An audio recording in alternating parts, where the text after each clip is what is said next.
This is a guide on how to use the Power Fist in terms of its damage profile and how it fits into the meta of the game. The Power Fist was once one of the worst melee weapons in the game due to its lack of speed and range. It also did not have increased damage unless it was charged to the max, so oftentimes you simply cannot effectively leverage its big damage. So how does the Power Fist work now? Let's find out. In patch 6.0, the Power Fist received numerous major buffs that not only made it more interesting but also a very powerful weapon. There was a damage buff to its charge attack in patch 3.0. The first change was reducing the base charge time from 3.9 seconds to 2.5 seconds. This was a nice change to make the heavy attacks more viable. Secondly, the Power Fist became able to have multi-stage charges. This was a change I personally wanted to see because with the way Power Fist and its innate hyper armor works, it made sense for it to have multiple stages so you can still maximize damage without feeling punished if you had to dodge or parry. This also played well with the reduced charge time. Finally, the cone hitbox of the weapon was increased from 4 meters to a ludicrous 10 meters, which is on par with the Power Sword's power rake attack. Keep in mind that unlike the Power Sword, the Power Fist also has Tie to Battle, which is a perk that doubles this range, making it the melee weapon with the longest possible effective range. The unique mechanics of the Power Fist are its innate hyper armor when performing heavy or charging attacks, as well as the multi-stage charging. This weapon has an infinitely looping combo, and you can access the light and heavy attacks during any given moment when in the combo. Depending on your engagement range, the Power Fist can be used as either a mid-range melee weapon or a trading machine. Because the heavy attacks don't actually have identical damage, you also have to keep in mind which combo you're on. Similar to the Thunder Hammer, you need to become familiar with how Hyper Armor works in this game and learn what you can and cannot poise through. I'll leave a link to my Hyper Armor video here. Multi-stage charging for the Power Fist gives you more control over when to attack. This not only ensures that you can still do increased damage even if you didn't have the time and space to fully charge an attack, but also allows for some sneaky damage optimization when you're in frame advantage. The Power Fist light attacks are as shown. The first light attack does 100% base damage, the second 120%, the third does 130% and the fourth 140%. The first two attacks have 6 cleave, and the last two have 7 each. The light attacks are relatively slow and the range is very limited to say the least. It's honestly kinda disappointing how weak these attacks are. Despite having better cleave than the knife and the chainsword, due to the short length and attack animation of the fist, it is very difficult to capitalize on the cleave. If you use these, be aware. Overall, the light attacks of the Power Fist suffer from similar problems as the Thunder Hammer, though arguably even worse. They are serviceable for duels, but you want to mix heavies in there for a much faster time to kill and better coverage. As for Horde, you should steer off relying on only the light attacks. Again, I prefer if the attack had heavy knockdown.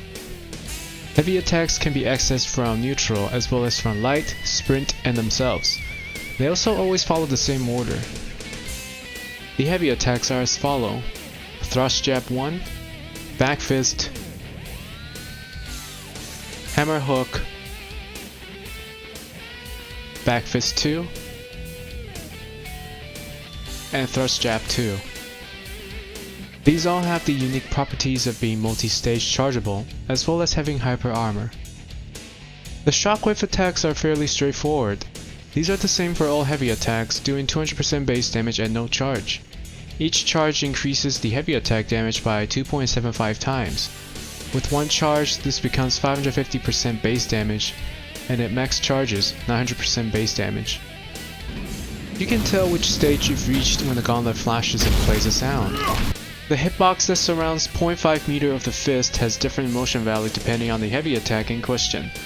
For Heavy 1 and Heavy 2, the damage is identical to the shockwave attacks.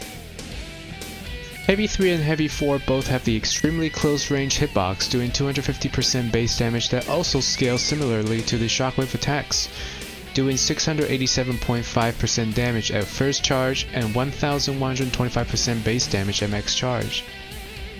For Thrust Jab 2, the base damage becomes 300%, and each stage increases the damage by 2.75 times, totaling at 825% base damage at one charge and 1350% base damage at max charge. This might not seem like a big deal, but for the Relic Block Power Fist, this does mean that later heavy attacks may allow you to one-shot warriors with certain setups, though with the caveat of having to be closer. This is especially true for Back Fist and Hammer Hook, as these attacks do not extend far out like thrusting jabs. All heavy attacks have a mid-lane cleave of 8. Lastly, we have the sprint attack, Cannon Punch. As per all sprint attacks, Cannon Punch induces knockback on Minora's enemies. Cannon Punch does 50% of the base damage and has a decent cleave of 10 enemies. It also has incredible forward momentum and decent speed, though the singular 2-meter spherical hitbox will limit its effectiveness in a horde. There is only one attack that can be unlocked by perk, which is Ground Shake. Ground Shake replaces the first thrust jab with a downward punch. Despite the animation would suggest, Ground Shake still retains the 10-meter, 10-degree forward shockwave just like the other heavies. Unlike the other heavies, however, this is not affected by Tides of Battle. In addition, its 2.5 meter sphere hitbox surrounding the player is increased to 5 meters. The 0.5 meter hitbox of the fist does 250% base damage like Heavy 3 and Heavy 4.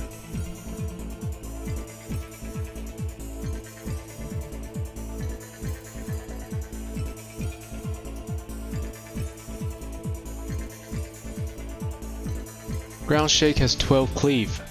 For a long time it was assumed that this attack was bugged, but after testing it in the arena I can confirm that it does exactly what it says it does in the game file.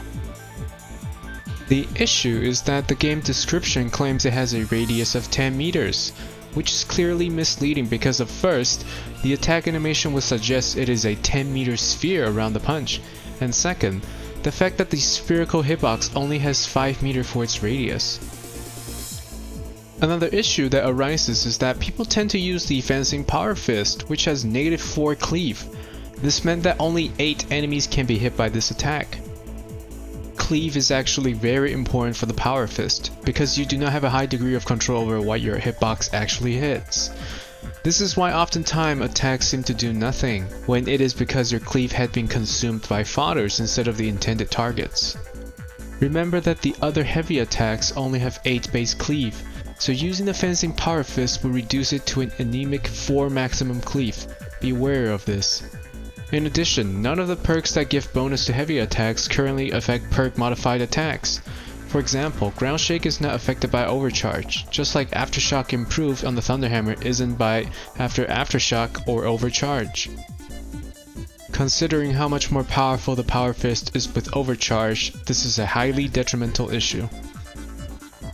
Ground Shake with a high cleave weapon provides a decent way to wipe out a surrounded group of Minora's enemies. I highly suggest this if you find the Power Fist struggling to deal with Minora's enemies, and if you aren't running ones with low cleave. If you like Thrust Jab 1 though, it is perfectly fine to skip this perk. Another honorable mention is Following Blow, which allows you to instantly access the uncharged heavy attacks after Thrust Jabs, Hammer Hook, and the Sprint attack. While you cannot charge these attacks, it significantly increases the speed at which you can arrive at the later heavy attacks without having to rely on light attacks.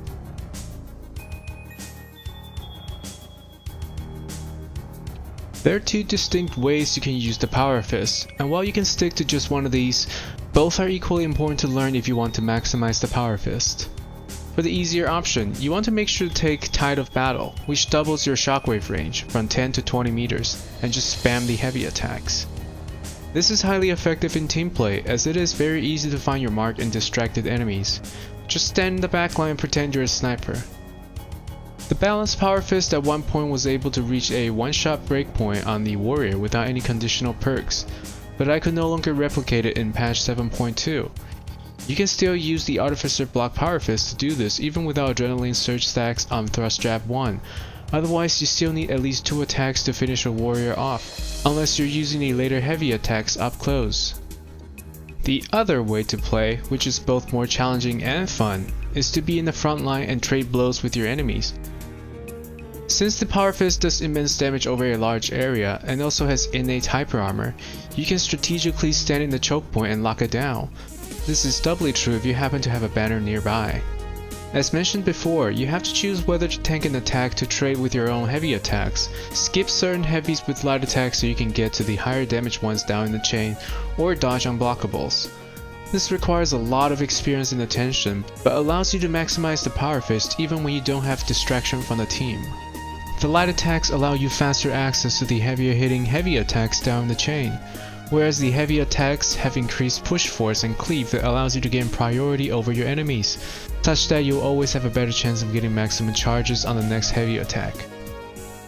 Balancing damage while minimizing harm to yourself, and at the same time trading blows when you know you can win is the beauty of this often simplified melee weapon.